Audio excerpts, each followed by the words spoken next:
اليوم اكو خبر ما اعرف شلون فاتنا ودخلنا بغير مواضيع. خبر المفروض كل برنامجنا، لا بل كل برامج قناتنا، لا بل كل برامج القنوات كلها لازم تتفرغ له وتحكي بيه. اليوم اكو وزير انحكم عليه وانسجن بتهمة فساد. هذا الشيء اللي ما صار من 2003 لحد الآن. من 2003 لحد الآن نسمع وزراء يخمطون بهالملايين الدولارات ويطلع ويسافر ويعيش برا بأمريكا بلندن وغيره وياخذ الفلوس ويطلع. اليوم اكو وزير لزم وانسجن، لا مثل ايهم السامرائي ولا مثل حازم الشعلان ولا مثل عبد الفلاح السوداني.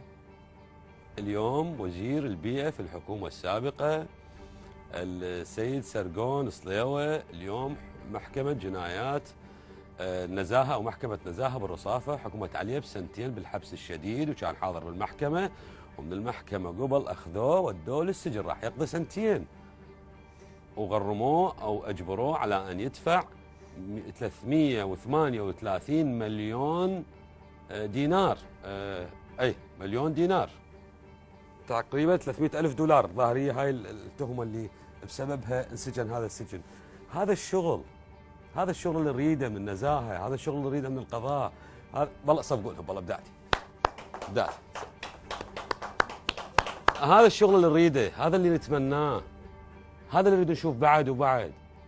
الحكم الجاي، القضية الجاية للنزاهة والحكم الجاي لمحكمة النزاهة مو بس نصفق، اجي فرقة موسيقية وانا والكادر هنا نلعب شوبي، بس بشرط يكون الوزير مو مسيحي وما له ظهر، بشرط يكون الوزير مو على 300 ألف دولار سجنته سنتين، بشرط يكون الوزير مو رئيس كتلته وخاله ينادي مكنه، رجال ضعيف مسيحي حاير بالبطاقة الموحدة شلون يعدل قانونها.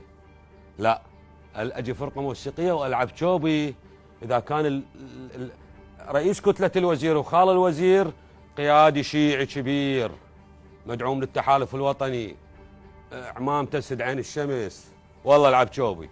اذا قدرتوا تجيبون وزير داعمه سياسي شيعي قوي، واجيب فرقه والعب شوبي اذا قدرتوا تجيبون وزير داعمه قيادي كردي عاصي على بغداد حتى ما ينفذ مطالبها، والله اسوي عرس هنا.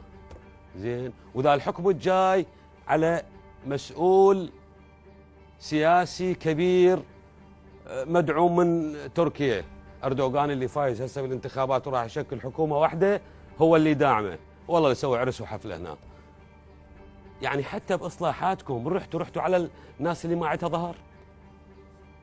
ها، انا من هالمنبر اتحدى هيئه النزاهه واتحدى محكمه النزاهه ان تصدر حكم وجاهيه مثل ما صار الحكم اليوم ويا سرغون صليوه مع وزير من الفئات اللي اشرت لها سابقا وبالانتظار. ولا تقولوا لي ماكو فساد بالوزارات اللي يشغلوها ناس عندهم ظهور قويه.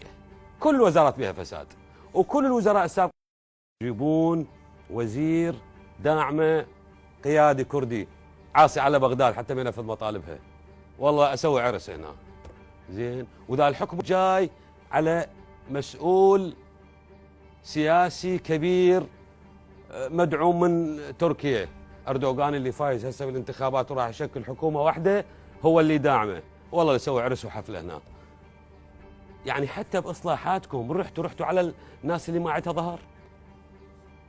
ها، انا من هالمنبر اتحدى هيئه النزاهه واتحدى محكمه النزاهه ان تصدر حكم وجاهيه مثل ما صار الحكم اليوم ويا سرغون صليوه مع وزير من الفئات اللي اشرت لها سابقا وبالانتظار. ولا تقولوا لي ماكو فساد بالوزارات اللي يشغلوها ناس عندهم ظهور قويه. كل الوزارات بها فساد، وكل الوزراء السابقين عندهم ملفات فساد.